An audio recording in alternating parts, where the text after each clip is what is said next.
I prostrate to the teacher Buddha Shakyamuni. I prostrate to Manjushri wisdom and courage.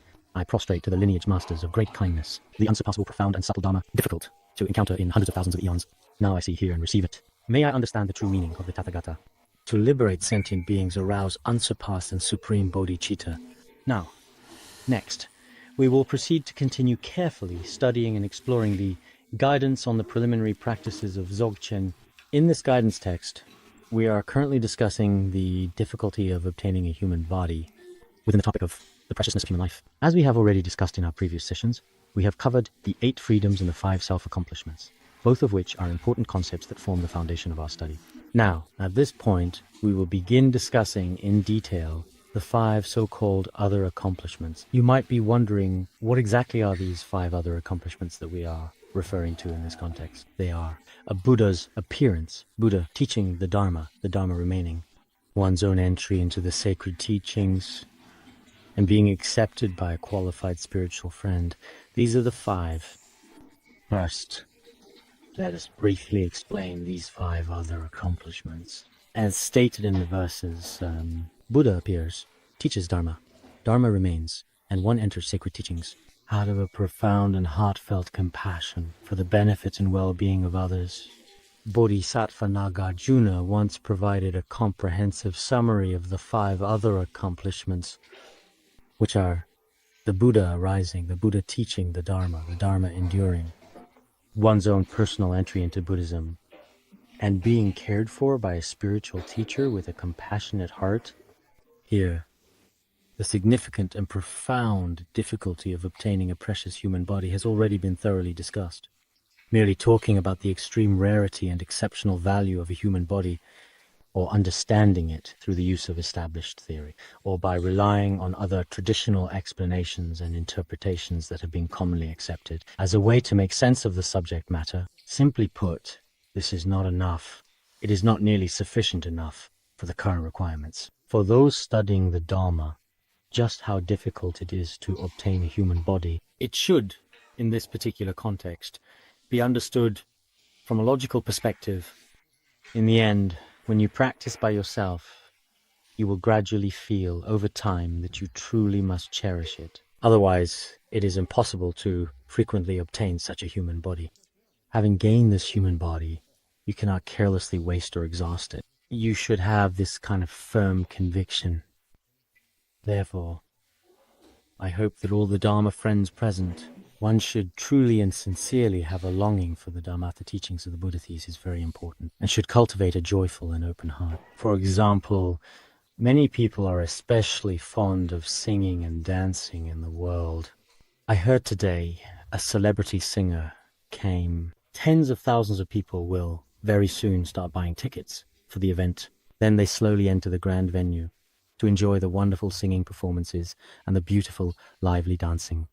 At that moment, for every person out there who longs for it, their mood should be very enthusiastic and especially remarkably intense.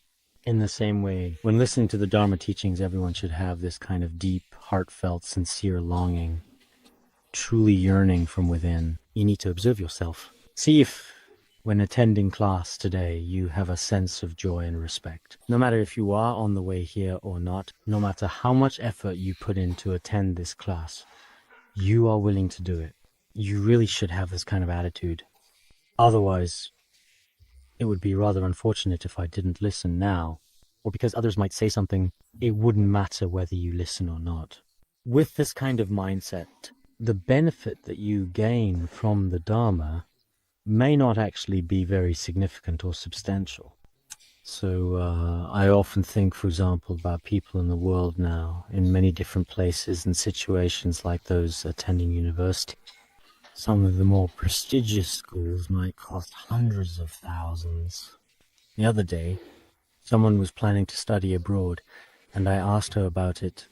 She said that it would cost approximately 50,000 RMB per year for tuition and fees each academic year. So over 4 years, that would actually be almost 200,000 RMB. And after all of that, what exactly do you end up with as a result? You gain knowledge and understanding in the important areas of international finance and accounting. At that moment, I thought to myself, if we look at it from the perspective of the benefits and value of Buddhism, I have been studying Buddhism for about 2 years now, specifically focusing on studying the treatise known as the Great Perfection Preliminary Practices, which is a foundational text. If people can spend 200 RMB to study accounting in the world, I think that to fully listen to and study this Dharma teaching from a worldly value perspective, it should realistically be worth at least 800,000 RMB. Some people might be dumbfounded when they hear this. They might think, how could I possibly have that much money? Even if it really cost that much, I couldn't afford it. Maybe they'd simply rather just enjoy spending their hard-earned money instead. But truly, from the perspective of transcending the mundane and considering both this life and future lives, if you measure it from the perspective of gaining boundless benefit life after life, you can also think about it yourself. If you truly understand every principle contained here and then put them into practice genuinely, then it becomes a kind of harvest and value that lasts for lifetimes upon lifetimes. But as for worldly knowledge, after you finish university or study abroad, for example, when you finally return, most of what you learned is no longer useful. Many university students, overseas students, and even PhD graduates can't even find a job. This kind of situation is also quite common. Some sweep streets, some clean toilets. Many intellectuals nowadays have no other options. Such cases are quite numerous and should be obvious to everyone. So conversely, is it the same when it comes to listening to and receiving the Dharma? You should consider this yourself. I'm not saying that I teach well or that the Dharma I teach is extraordinary. Not advertising myself here, not it. This is something I feel from the bottom of my heart. Truly, in the world today, there are so many sentient beings who, to make a living, for fame and profit, must make sacrifices. But in the end, what real benefit do these sacrifices actually bring? This is something we should all be clear about ourselves. So I think that many Dharma friends should carefully consider and reflect upon the fact that listening to such Dharma teachings results from virtuous roots from past lives. And on the other hand, truly comes from seeing through many things in this very life. It is only through the coming together of such causes and conditions that we have this karmic connection in this life. However, if you do not cherish it, it is very likely that various adverse circumstances will arise during the process of listening to the Dharma. You may be robbed by evil forces, heretical paths, or certain people and non-humans in the world. It's like when you have a wish-fulfilling jewel in your hand. There are many people out there who at some point will eventually come to harm you, whether intentionally or not. When you have nothing, everything is peaceful and uneventful. But once you truly possess some of the wealth of the wisdom of the sages, when you obtain it, there are certain adverse effects. For example, while you are studying and contemplating, it is very likely that someone will tell you, there's not really much point at all in learning this way. I have another method for you. You should just follow this instead. In the past, I advised some lay practitioners to recite related prayers and to study and contemplate every day as part of their daily practice. But later on, because of some other people who kept telling them things that sounded plausible but were actually misleading, in the end, they just gave up. I feel in my heart that it's really a pity for these people, because for those with true wisdom, indeed, they would not fall prey to real demons. I remember in the Prajnaparamita Sutra it says, there are bodhisattvas who fall under the influence of demons, and there are bodhisattvas who do not. There is a line which means some people with bodhicitta go astray or are misled. Some people are not obsessed. This is a scriptural citation from the Ratnakuta Sutra quoted by Venerable Longchenpa. It is said that bodhisattvas who possess both wisdom and diligence generally do not encounter demonic obstacles. Because they have realized emptiness and are truly extremely diligent, there is no opportunity for demons to take advantage. Bodhisattvas abide in the state of selflessness and emptiness, and because they possess great wisdom, the demonic beings are simply unable to disturb them. However, There are also some individuals who are very diligent but lack wisdom. Such people often provide demons with an opportunity to take advantage because they have not yet realized emptiness and are often, quite frequently, seeking benefits for the self. They seem diligent, but this kind demons can, in some cases, occasionally bother or harass you and even cause you harm. There is also another type, those who lack both wisdom and diligence. For such people, demons do not even bother to create obstacles. Why? Because they are lazy and lack wisdom. The demons are most pleased. This is exactly their job. They think you already belong to them. So, for those who are lazy, lack wisdom, and are unwilling to listen, reflect, or study, everything they do goes smoothly. It's the same in the world. Some people don't practice Buddhism properly and are especially lazy. People who are not diligent in hearing, contemplating, and practicing, whether it's making money or anything else in the world, everything goes smoothly for them. They encounter no obstacles or setbacks at all. But for some people, during the process of diligent practice, various obstacles arise. Diligence without wisdom. At such times, we should carefully put on the protective armor of diligence and selflessness. We must always keep striving and keep learning.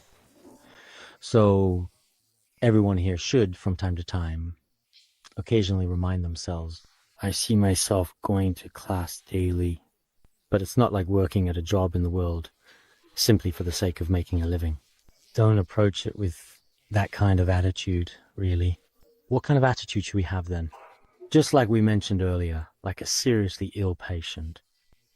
Treat your own personal illnesses each and every day, and enjoy the nectar of immortality. We should genuinely embrace and approach it with such deep joy and reverence in our hearts and minds. In this way, the Buddhas, Bodhisattvas, Gurus, and Dharma protectors, through their blessings, will definitely allow your mind stream to benefit from the Dharma. No matter in front of which teacher you are, whether you are attending the teaching in person or listening through a recorder or television or using any other convenient method, when you receive the Dharma, first, you must have incomparable joy and reverence. If you have such reverence, then, imperceptibly, the Dharma will bring you real and tangible benefit. Otherwise, even if you appear to be receiving it, but actually have an indifferent attitude, the benefit you gain will also be minimal. Therefore, everyone present must, without exception, absolutely, always, whether in front of any Dharma teacher or when receiving the Dharma on your own, never, under any circumstances, let go of your deep reverence and heartfelt devotion toward the Dharma. Here, it specifically talks about the 5 other accomplishments. When teaching, I also hope you will carefully examine your own mind stream. Check if each principle is like this. Are we really, in our current existence, truly in possession of this rare human life? This is the main, crucial point to contemplate and reflect upon. If we had not been born in the Age of Light, when the Buddha appeared in this world, then even the name of the true Dharma would not exist at all. But now, we have encountered the auspicious aeon in which the Buddha has appeared, so the teacher is supremely perfect. First, if we had, by any chance, been reborn in a truly dark and desolate aeon, it would indeed be truly pitiable, even heartbreaking. But we have not, in fact, been reborn in those distant and ancient times, when the Buddha had not appeared at all. The many dark aeons that will be discussed in detail below. In these dark aeons, even the 3 jewels, the Buddha, the teacher, as well as the profound teachings such as the 4 Noble Truths and the 12 Links of Dependent Origination, are utterly impossible to encounter by our ears for countless years. But now, however, this is certainly not the case. We have truly, genuinely encountered the auspicious aeon, a most remarkable and significant era, a fortunate time, an auspicious aeon where the Dharma flourishes. That is why it is said that the Buddha has appeared, or that the teacher is perfect. Without teacher, no matter how many times we cycled through birth and death in this world, there would be absolutely no way out. So, the very first thing we should feel joyful about is that the teacher is perfect. Secondly, even though the Buddha has already appeared in the world, If the true Dharma had not been taught, we sentient beings would not be able to receive any genuine benefit. But now, the Buddha has already turned the wheel of Dharma 3 times in a progressive manner. In this world, therefore, the authentic Dharma of Buddhism is complete. As mentioned earlier, although the Buddha has already appeared in the world, there are some Buddhas, this will be discussed later, who do not teach the Dharma. Such cases do exist. Even for our Buddha, he did not right away teach the Dharma. It was only after being earnestly requested that he began to expound the true Dharma. If the Dharma had not been taught, the Buddha could not, like a Pratyeka Buddha, simply manifest miraculous powers with his body to liberate sentient beings. Such a situation does not occur. So sentient beings would truly gain absolutely no benefit at all. We must know that the Buddha was born to spread the Dharma to benefit sentient beings. Any spiritual teacher should benefit sentient beings by teaching the Dharma. This is very important. In turning the wheel of Dharma, there may also be ways to form connections. For example, giving some Dharma treasures for people to carry with them and uphold, or prompting them to recite. This is also, at the beginning when I introduce these things to you, this is a way of turning the wheel of Dharma.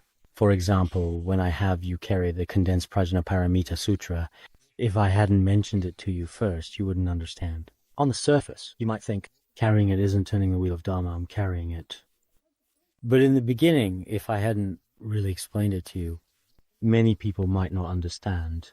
In the same way, with prayer wheels, many people know how to use them on their own. If no one explained it to you at the start, you might not necessarily know. That's why when the Buddha gives you teachings on the true acceptance and rejection of cause and effect, this is something that is extremely important, and it is vital to recognize just how significant it truly is. So here, as it is clearly mentioned, it is said that the Buddha has already turned the wheel of Dharma, not just once, but 3 times for us. Some Dharma teachers say, 3 turnings of the wheel of Dharma, never mind. Let's not talk about it. There is also, notably, the Sutra of the 3 turnings of the wheel of Dharma in the Buddhist scriptures, which is a sutra about the 4 noble truths, translated by Yi Jing. It explains the 4 noble truths. There is a Chinese version, but it is brief. So the true turning of the Dharma wheel is as follows. First, turning the Dharma wheel of the 4 noble truths.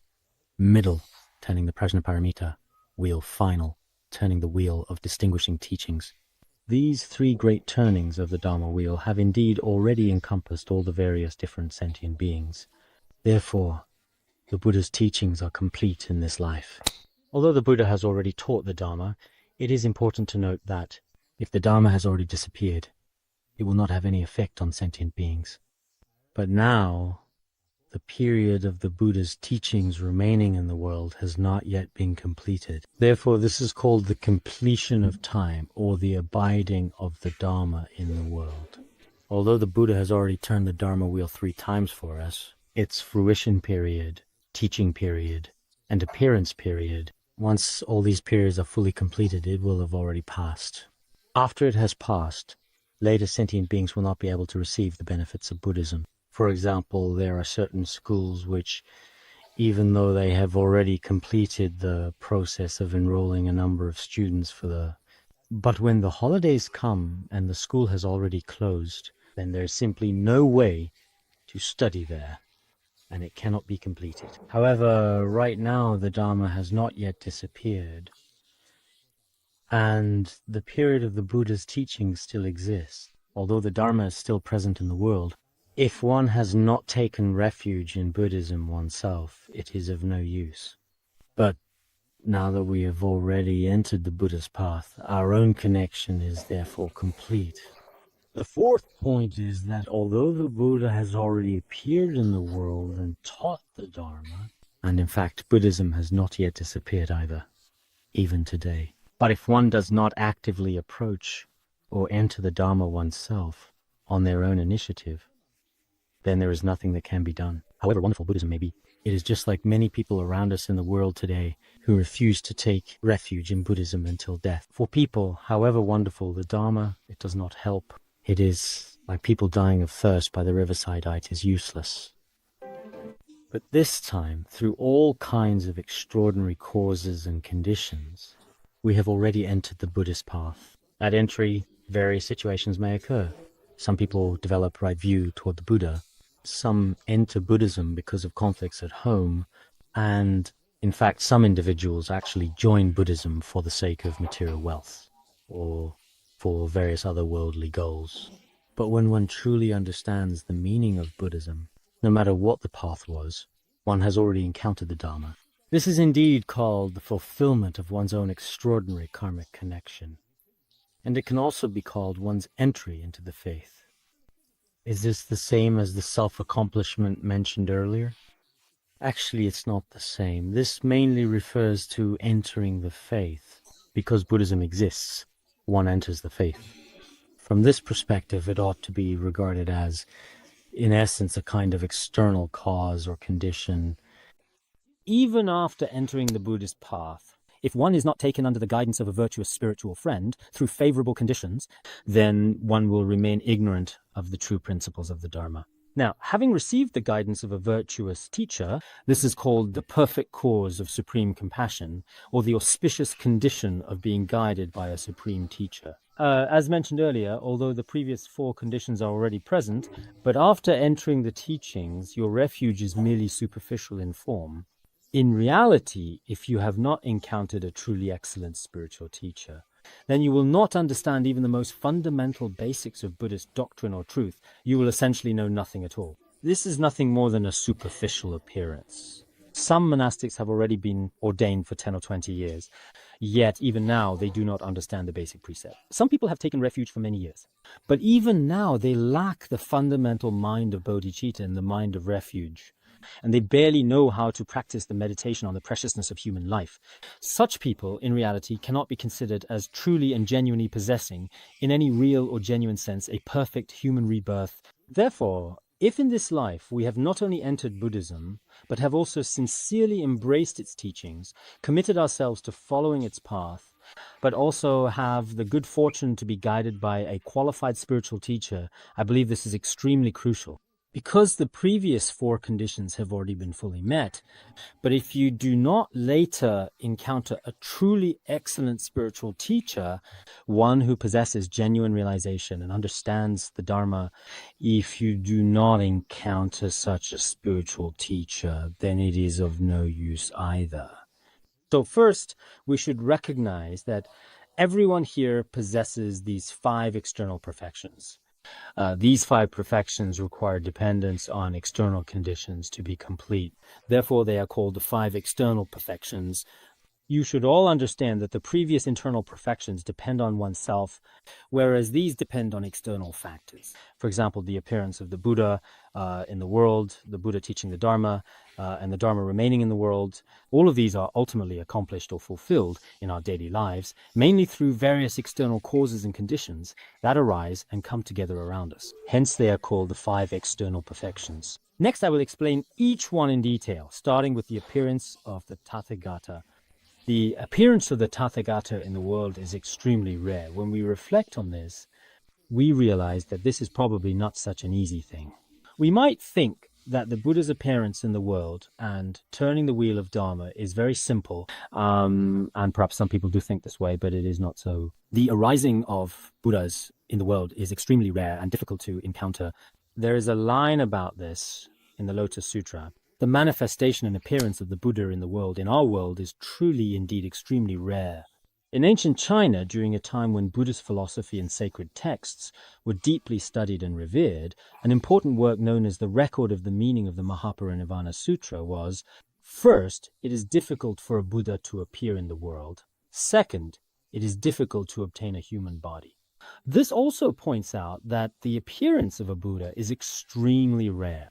Before we studied this principle, we thought it was simple. Some still do. But what is the truth? Next, we need to carefully study and understand it. After studying this section, a genuine feeling will arise in our hearts. The appearance of the Buddha in the world is not that easy. I think many Dharma friends present here who are wise will develop this understanding. Here it is said that the 4 periods of formation, existence, destruction, and emptiness in the world are collectively called a great kalpa.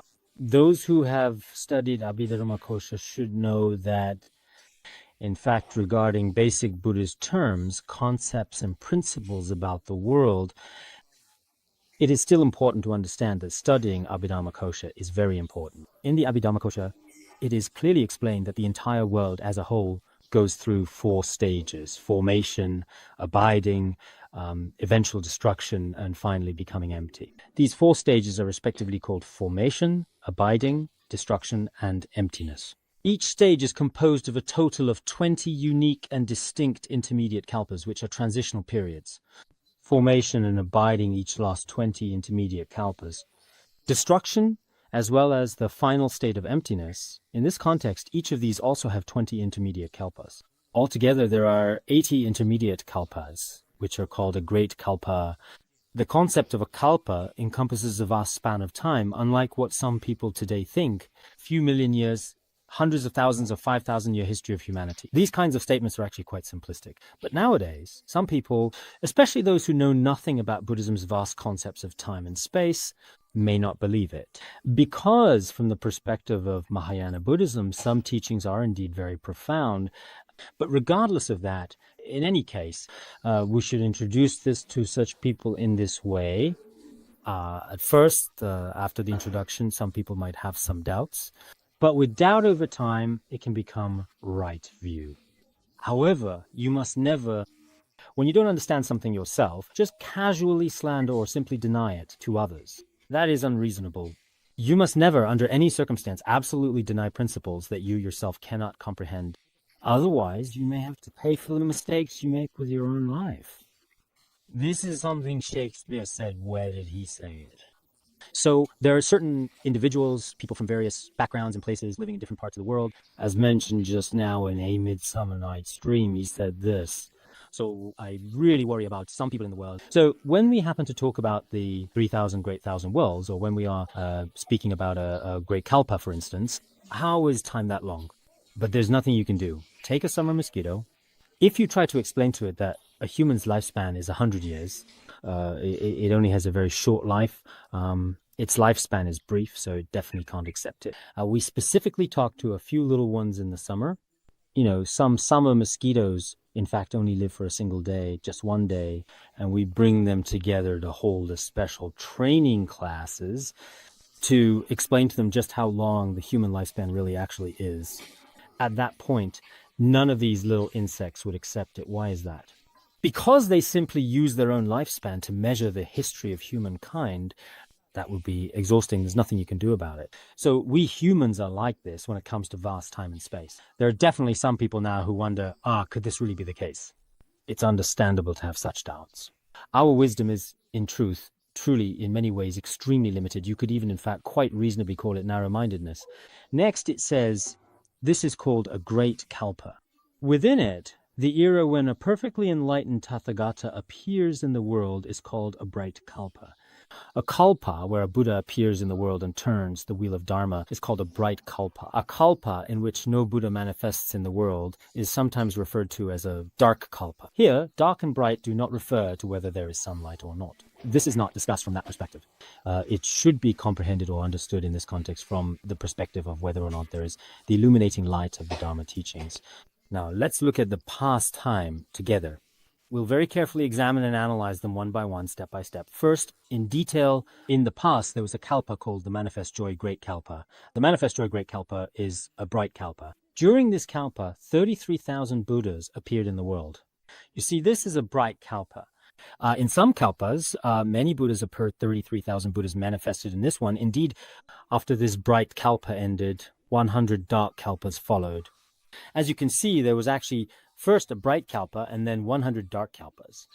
In those 100 kalpas, from the first to the 100th, not a single Buddha appeared. These are the so-called dark kalpas. In fact, a total of 100 dark kalpas actually occurred. Then came a kalpa, which is an immensely long period of time in Buddhist cosmology, called the perfect completion kalpa.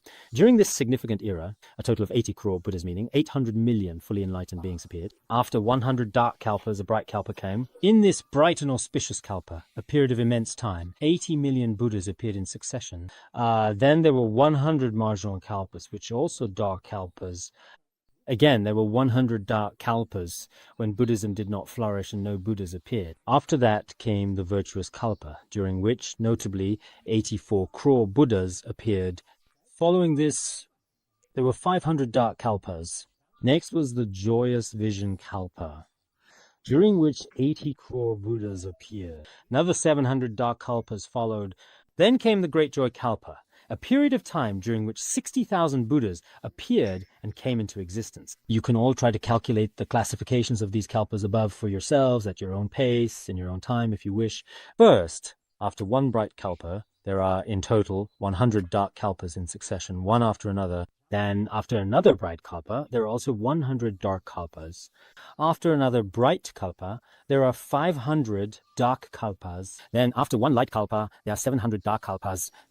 Adding it up like this, there are 1,400 dark kalpas. Then how many bright kalpas are there? 4 or 5? 5 bright kalpas and 1,400 dark kalpas, specifically in total kalpas or cosmic ages. Although during the bright kalpas, a few more Buddhas appear. But if we pause for a moment and think about it carefully, in all honesty, truly among so many, sometimes there are 500 dark kalpas or 700 dark kalpas, and in all that time, not a single Buddha ever appears. If we are reborn in such a kalpa for so many years, we would not encounter the Buddha's teachings at all. We really should reflect on this and consider whether obtaining a human life is difficult or not. You will understand this yourself. After that, our current fortunate kalpa appeared. Before this kalpa was formed, the entire 3,000 Great Thousand World turned into a vast ocean. Within this ocean, 1,000 lotuses with 1,000 petals each appeared. At that time, the gods of pure abode heaven used their powers to investigate the reason, wondering why 1,000 lotuses with 1,000 petals had appeared. They discovered that in this kalpa, 1,000 Buddhas would appear in the world. So at that time, they couldn't help but exclaim truly out loud in genuine admiration. This principle is also explained in detail in the Great Compassion Sutra. All the heavenly beings said, "How marvelous, how truly marvelous, how rare, how extraordinary indeed. In this kalpa, 1,000 Buddhas will appear in the world, and this kalpa is called Bhadra." Therefore, at that time, this kalpa was referred to as the wonderful, fortunate kalpa, as it was known among the people of that era. The present kalpa can be called the wonderful, fortunate kalpa. So this kalpa was named the fortunate kalpa, Shan. The principles regarding the fortunate kalpa are explained in detail in the Sutra of the Names of the Thousand Buddhas of the Fortunate Kalpa and the Fortunate Kalpa Sutra. Many scriptures discuss this topic in great detail. So, after 1,400 dark kalpas in total, at last this kalpa finally came into existence. It can also be said that this kalpa is the 6th bright kalpa. This is the kalpa we are in. Now, if we look into the future, will there be many more bright kalpas? That is not the case. At the time when the average human lifespan was an astonishing 80,000 years, it was during this era that the Buddha known as Krakuchanda made his appearance in the world, bringing his teachings to humanity. Up until the time when the human lifespan indeed becomes truly immeasurable, the Buddhist Thiramati will appear. The very first Buddha among the 1,000 Buddhas of the Fortunate Kalpa is called Krakuchanda Buddha. The last Buddha is called the Great Buddha of Perfect Enlightenment. There are 1,000 Buddhas in between. They come to this Saha world, to the Vajra seat in the center of Jambudvipa, India. They truly attain the perfect and complete enlightenment right there. And then, right away and without hesitation, turn the wondrous Dharma wheel without delay. That is why this Kalpa is called the Bright Kalpa. This Kalpa can truly be called the Bright Kalpa, because in this fortunate Kalpa, there are so many, 1,000 Buddhas, each with boundless compassion, come to this world to turn the sacred Dharma wheel, offering wisdom, guidance, and inspiration to all beings. Generally speaking, when a Buddha appears in the world, it is during a middle kalpa. When human lifespans decrease from countless years, that is exactly when a Buddha appears in the world. So, in general commentaries, there are 20 intermediate kalpas. According to some commentaries on the Abhidharmakosha, these 20 intermediate kalpas are described as follows. Human lifespans drop from countless or 80,000 years to 10 years. Then from 10 years, they gradually increase again up to approximately 80,000 years in total overall. This period is one intermediate kalpa. In this way, the cycle repeats again and again, totaling approximately 18 to 20 intermediate kalpas. So, in our current kalpa, at the very beginning, during the first to the 8th intermediate kalpas, at that time, no Buddhas appeared in the world. How did the 1,000 Buddhas of the fortunate kalpa appear? From the 1st to the 8th intermediate kalpas, at that time, in that era, no Buddhas appeared. Then, in the 9th intermediate kalpa, when the human lifespan was 80,000 years, Krakuchanda Buddha appeared. Notably, he was the very first Buddha of the fortunate kalpa in Buddhist tradition. During the era when the average human lifespan was an astonishing 40,000 years, it was at this remarkable time in history that Kanakamuni Buddha made his appearance in the world, bringing his teachings and wisdom to humanity, the second Buddha of the fortunate kalpa. Then, when the human lifespan was 20,000 years, Kashyapa Buddha appeared, and when the human lifespan was 100 years, Shakyamuni Buddha appeared. This is the fourth Buddha of the fortunate kalpa. So we can now say that during this period of the Dharma, the human lifespan is 100 years. It will decrease until it reaches 10 years. After the human lifespan reaches 10 years, it will then increase again, rising up to 80,000 years. During this interval, only these 4 Buddhas exist, and the next one should appear in 10th intermediate kalpa at human lifespan of 84,000 years. What we call Maitreya Bodhisattva. Maitreya Buddha, who is prophesied in Buddhist tradition to appear in the future, is recognized as the 5th Buddha of the era known as the Fortunate Kalpa period, during which 5 Buddhas are believed to guide. Then, specifically from the 11th to the 14th intermediate kalpas, during this period, there are also no Buddhas in the Fortunate Kalpa. The most remarkable is the 15th intermediate kalpa. In the 15th intermediate kalpa, 994 Buddhas will appear. So the 15th intermediate kalpa, in the grand scheme of things, is undeniably and truly extraordinary, really remarkable. From the 16th to the 19th intermediate kalpas, it is said that during this entire period, there are no Buddhas. Finally, in the 20th intermediate kalpa, there is Buddha Shengi. Some sources say that it is the Buddha Luji who, according to some accounts, will make an appearance in the world. The fortunate kalpa can be said to end here. The 1,000 Buddhas of the fortunate kalpa have already perfectly appeared in the world and turned the wheel of Dharma. We are now currently in the 9th intermediate kalpa, at the time when the human lifespan is 100 years. So everyone present is here precisely during the time of Shakyamuni Buddha's teachings. I came into this world before I disappeared. Moreover, you have encountered the extremely precious true Dharma. How do you feel about this? You should reflect on your own mind. I often think that indeed we must have created very good causes and conditions in the past. Otherwise, even in this very life, among the many different and various conscious and sentient beings all around us, none of them have actually truly entered the Buddhist path. This is really not an easy thing. I often find myself reflecting on it in this way. This is the process of the 1,000 Buddhas appearing in the fortunate kalpa. Now let's take a look at what will likely happen in the future. After this kalpa comes to an end, it is said that in the future there will be a total of 60 marginal kalpas, which are also commonly referred to as dark kalpas. After this fortunate kalpa, 60 great kalpas follow. These are not intermediate kalpas. Within these 60 great dark kalpas, no names of Buddhas nor any names of the 3 jewels.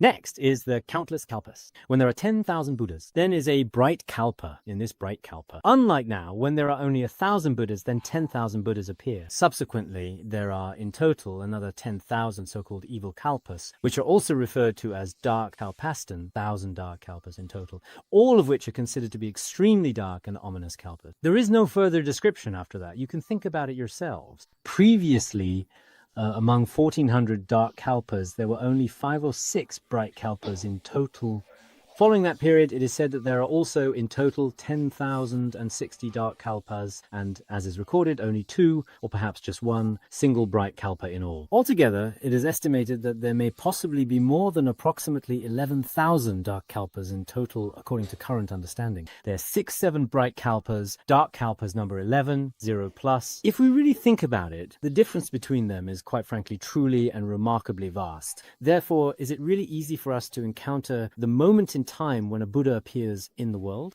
We should really reflect on this ourselves. This time, in teaching the preliminaries, it is in fact not at all about rushing through.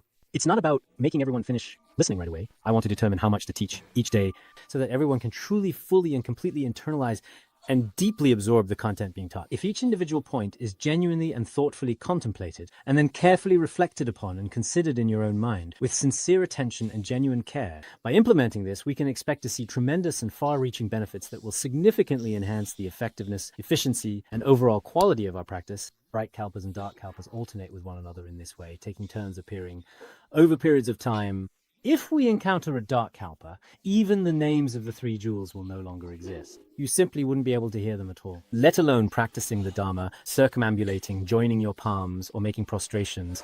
These virtuous actions, these good and morally upright deeds, would in fact truly be impossible for you to accomplish or achieve. Therefore, some Dharma friends often mention now, I'm just too slow-witted these days, or honestly, I'm simply just too lazy these days. But no matter how lazy you are, you still manage to practice some virtuous deeds each day. No matter how dull you may be reciting Om Mani Padme Hum, there's no problem reciting this every day. Reciting Namo Amitabha Buddha, for many people, this is also not a problem.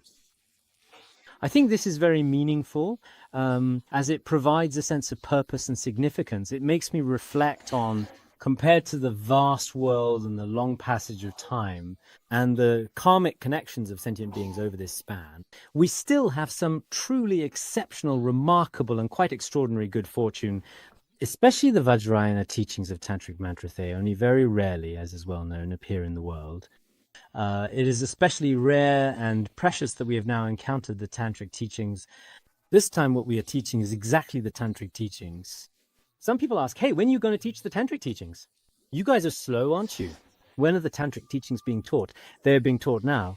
Do you think that the preliminary practices of Dzogchen is not a Tantric teaching? What exactly do you mean by Tantric teachings? Some people ask me, hey, if you don't mind, could you please explain and teach a Tantric teaching to me this year, if possible? This is both a Tantric and an exoteric teaching, truly, indeed, and without doubt, the very essence of all the teachings of both the exoteric and esoteric traditions. It is both, in many ways, a practice and a theory. Such a supreme teaching, as many great masters, led by the precious teacher Jigme Phuntsok, have said, in the entire history of mankind, such wish-fulfilling gems are very rare. A teaching like the preliminary practices is uncommon. Many great masters, each highly respected and accomplished in their respective fields, have over time come together in agreement to unanimously praise and sincerely extol it. When will the main practices of the Tantric teachings be taught? If you ask like this, then I have a different answer for you. Otherwise, you ask, when will the Tantric teachings be taught? In my opinion, I think this question still needs to be considered very carefully and thoughtfully. Because we are listening to the Tantric teachings now, we must understand we have encountered the mysterious ancient Tantric teachings and are listening to them right now. The opportunity to listen to the Tantric teachings like this is truly rare. Some people even ask, will I have the karmic connection to study the Tantric teachings in the future? Could you please check for me? Aren't you currently practicing the preliminary practices? Do you still want to practice another Tantric teaching in the future? It's really strange or obedient, I don't know. So I think that many Dharma friends truly have a karmic connection with the Tantric teachings. I have said before, as long as someone has faith in the Vajrayana within the teachings of Shakyamuni Buddha, in general, such a person in this particular context should indeed be considered to have a notably significant karmic connection with the Tantric teachings. Those who have faith in prajna emptiness should have a karmic connection with the Tantric teachings. The renowned Buddhist master Venerable Longchenpa, who is highly respected for his profound teachings, also made reference to this important point in his well-known work. Dzogchen, in fact, is madhyamaka, is prajna. At the beginning of resting in meditation, it is stated that Dzogchen is prajna. Is it exactly the same as prajna's emptiness? There are still, however, some differences in the key instructions. But if you truly and sincerely have faith in such profound teachings, Encountering such teachings means you already had the karmic connection with the tantric teachings in your past lives. This is just as Venerable Longkempa described the various merits and causes and conditions. So we should reflect on this. Earlier and later, when some Buddhas appear in the world, this is called the bright kalpa. In the bright kalpa, although the Dharma is very sublime, the tantric teachings within it are not that numerous. Therefore, in this very life, especially when we encounter such tantric teachings, when we come across the Dzogchen preliminary practices, it is truly, genuinely, extremely rare and precious. We must firmly hold this conviction with absolute certainty. Just as Guru Padmasambhava said, in the distant past during the primal kalpa, the universal ornament kalpa, in the teachings of the first life, King Buddha tantric teachings were already widely propagated. That was in earlier times, back in the past, long ago. Within the teachings of a Tathagata, well-known tantric teachings existed. Now, within the sacred teachings of Shakyamuni Buddha, tantric teachings have also appeared. As everyone knows, even during the Buddha's lifetime, he expounded tantric teachings. Many tantric teachings, including the Kalachakra Tantra and the Manjushrinama Samgiti, were also expounded. After the Buddha's parinirvana, he prophesied that King Suchandra, King Manjushri Kirti, and others would come to propagate the Dharma. Therefore, the authentic tantric teachings today, as we know them in our current understanding, are flourishing in this world, just like sunlight shining over the earth. When the tantric teachings are thriving, those of us who are fortunate enough to have faith in Vajrayana must definitely practice some essential teachings of Vajrayana, especially in the degenerate age, when other analytical teachings and methods are simply unable to tame the mind. The tantric teachings possess an extraordinary power. Today, while casually discussing the Dharma with a Kenpo, we both felt this way.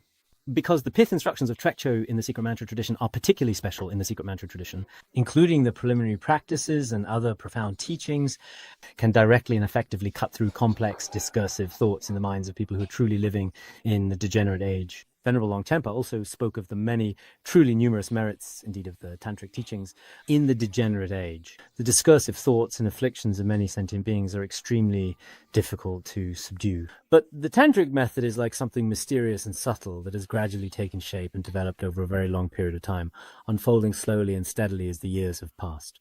What would normally take a very long time can be accomplished in a very short period because they possess extraordinary pith instructions and skillful means. Those who encounter them truly have exceptionally rare and remarkably meaningful karmic connections that are truly extraordinary. This is within the present world. Among the teachings of Shakyamuni Buddha, there exists such an extraordinary tantric teaching. After another countless eons, this countless likely means many, many eons later, when the Avatamsaka eon arrives, a Buddha Manjushri who will appear with the same appearance as me now, this refers to Guru Padmasambhava, who is similar to me now, called Buddha Manjushri, appearing in the world, he will widely and extensively propagate the tantric teachings thoroughly and diligently, because only the sentient beings of these 3 eons are qualified vessels for the tantric teachings. At any other time, the tantric teachings cannot appear because sentient beings are not suitable vessels for the tantric teachings. Everyone should truly and sincerely remember this important point. Actually, even the teachings of the exoteric tradition are rare. And among them, the tantric teachings, out of so many eons and so many Tathagatas, only 3 Buddhas, one in the past when a Buddha appeared, one in the future when a Buddha will appear, and now, in the time of Shakyamuni Buddha, the tantric teachings appear. So whether we encounter any one of these 3 Buddhas in our experience, or now, when we have the opportunity to study and practice the tantric teachings, we sincerely urge everyone with hands joined not to abandon the tantric teachings. Even if you cannot generate great faith in the tantric teachings, to be honest, I honestly believe that you have neither the appropriate qualification nor the necessary wisdom to slander or abandon the tantric teachings. You must always remember that the tantric teachings are indeed especially profound. As an ordinary person like myself, although my practice is not very good, it is still certainly an object of my reverence, one to which I prostrate and to which I make offerings. If you have even a small measure of this offering and respectful mind, according to the scriptural evidence in some tantras, there is also the opportunity for liberation. Recently, I thoroughly read and carefully studied with great interest the commentary on the Universal Action Tantra. And at the end of the text, there are numerous different merits of the tantric teachings that are described in detail. After reading it, I truly developed a deep sense of faith. I really did, honestly, without a doubt. If you are able to truly and completely understand the deeper, true meaning of the innate wisdom that lies within the tantric teachings, there may be certain difficulties. But I think at the very least, forming a positive connection, especially in our lives, brings significant and meaningful merit. It quotes scriptural evidence from the Ratnakuta Tantra, stating that if you carry tantric texts with you, then you are, in every possible way, truly no different from a manifestation of the great Vajradhara Tathagata himself. If we do our very best to recite tantric mantras or tantric scriptures with full concentration and focus, then the true and deeper meaning of realization and understanding can gradually arise within our own minds and hearts. And if you are able to write, let's say, for example, if you can write down the tantras or the principles of tantra, then you will have the auspicious connection to truly enjoy the Buddha's teachings. Such an extraordinary cause and condition indeed in this most precious and very life. So I think even if you are not particularly well versed in Tantra, the view, practice, and fruition are very profound. And in the degenerate age, it is indeed difficult to fully comprehend them, but you should still gradually and sincerely develop faith in the tantric texts and rituals, taking your time and always accept them with a sense of reverence. Then the merit that comes from this is truly beyond what we can possibly imagine or comprehend, making it, I remember there is a text called The Collection of Definitive Tantras, which says, those who have faith in this and uphold it will be blessed by all Buddhas. This means that if you truly develop faith in Tantra and uphold it with sincerity, all the Buddhas indeed will truly bless you. It also goes on to say, one attains a truly inexhaustible and most valuable treasury of merit, thereby achieving truly remarkable outcomes and benefits in this life and the next. By thoughtfully practicing Tantra in this particular and mindful way, you can gradually, step by step, come to acquire an immeasurable and inexhaustible treasure of merit. At the same time, many results that would have manifested in future lives can be accomplished in this very life. For example, it might have taken me millions of kalpas to achieve realization or to be liberated from samsara. But because of the blessing power of Tantra, I can attain the sacred fruition ahead of time. So there are still many other merits. There are truly abundant merits, far more than can be easily counted or fully described. The sheer number and variety of these merits make them especially noteworthy, and their presence is significant. There is a text called The Vast Expanse of Space Tantra, which says, if anyone develops faith in the definitive meaning of Tantra, and then comprehends the meaning that accords with the teachings, even if they have not practiced even as much as a particle of dust, the result they attain is Buddhahood. So for some people who are perhaps just a little bit rather lazy, as long as they hear the teachings of Tantra or receive tantric empowerment, why is it that people in big cities nowadays are especially eager to receive tantric empowerments? There really is a very good reason for this indeed, as you might have already guessed. It is because they truly understand the merits and value of Tantra. As long as the Dharma words are truly and sincerely heard, even if only once, there are extraordinary merits. Of course, the Guru also needs to observe and assess. Otherwise, not everyone is sufficiently qualified to receive empowerment in every situation. That's not the case, as you might think. Yesterday, in the quiet afternoon, I found myself engaged in a thoughtful and meaningful conversation with a Dharma teacher, reflecting on important aspects of life. He said, this year I'm teaching the Tantric scriptures. But honestly, as you might imagine, it's actually quite difficult, to be able to receive empowerment. Then I said, after you have studied the Tantras for such a long time, for so many years, over the years, now that you can't receive empowerment, you have developed firm conviction, right? I was joking with him when I said that. But in reality, it is still very difficult to receive empowerment because of the qualifications required of the guru. There are many requirements for a guru and requirements for disciples too. If anyone just casually takes a vase and for no particular reason whatsoever pours some water on your head, you might get the water. But as for the true empowerment, the essence within it, it's like the vow essence of the Hinayana, the vow essence of Vajrayana, empowerment. The Vajrayana vows, the Samaya vows, whether each of us can actually receive them or not. In reality, in practice, after we study the Great Illusory Net and some Vajrayana teachings, we might realize, oh, I have actually attended many empowerment ceremonies before in the past, but if the necessary conditions existed, then if I received empowerment is uncertain. It could really be like that. So receiving empowerment is actually quite difficult. But no matter what, it's very important for us to have faith in Vajrayana Buddhism We must never slander Vajrayana or speak ill of it. Ordinary people really do not, in most cases, have the qualification to do so, but sometimes it's understandable some people just follow what others say. Some people might casually, without understanding the profound teachings of Vajrayana, nor truly knowing its actual origins or even some of its deeper, more complex history, carelessly speak irresponsibly to others about Vajrayana teachings. If a very few Vajrayana practitioners behave inappropriately, people attribute this to Vajrayana as a whole and then talk about the faults of Vajrayana teachings. In the end, if such a teacher has many disciples, they all start repeating these things. But things are much better now these days. I think that, as a matter of fact, whether it's in the Han regions or in other areas or places elsewhere in the past, there were many places where teachers spoke ill of Vajrayana teachings, but now, due to various circumstances, they have completely changed their tone over time as things progressed. They speak of how supreme Vajrayana is. Of course, we sincerely wish to say that if you can help us promote Vajrayana, we are extremely grateful and appreciative, and it is truly praiseworthy. But even if you can't really help us spread it, as long as everyone develops a sense of respect for Buddhism as a whole, I think that is, without a doubt, indeed truly very, very profound. Once you simply study it, you will understand. If you really don't believe, you can always communicate with us and discuss things further with us in the future, at any time you wish, at your convenience.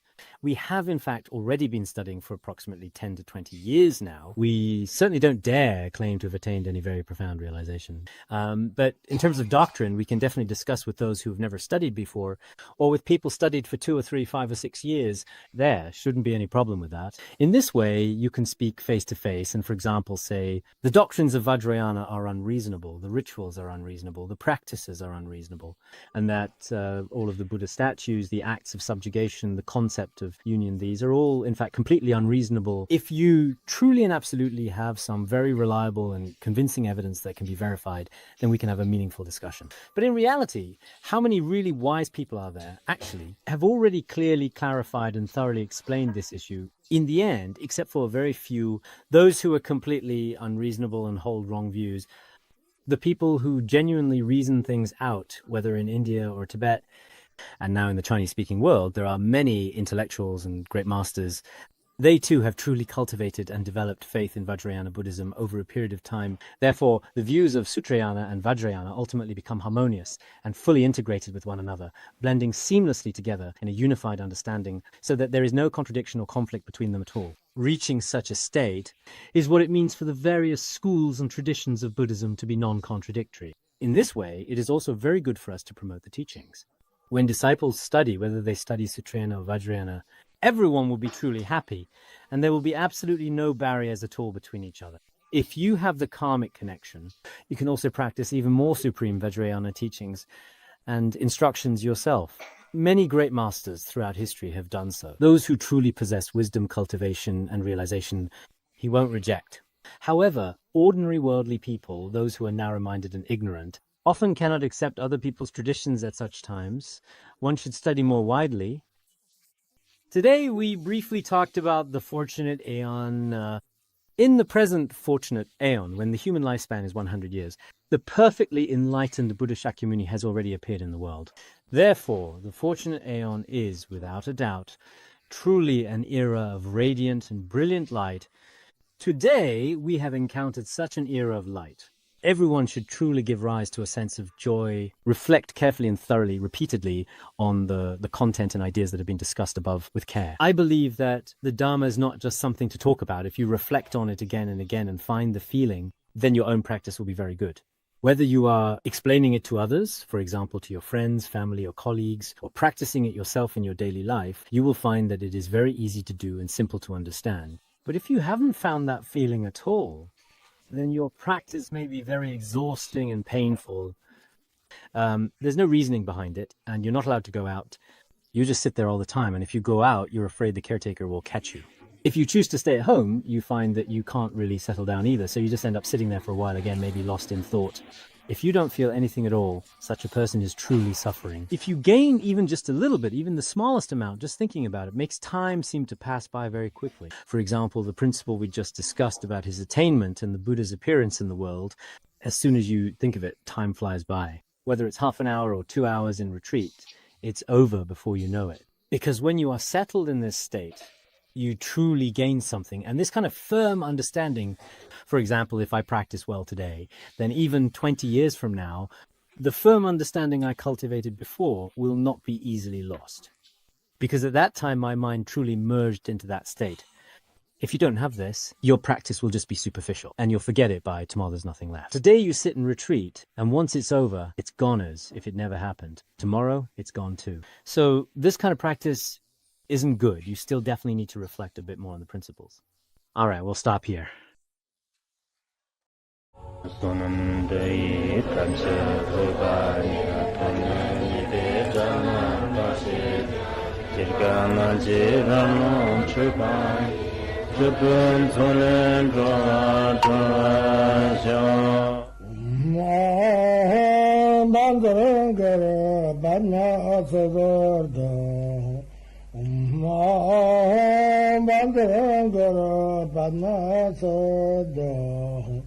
Om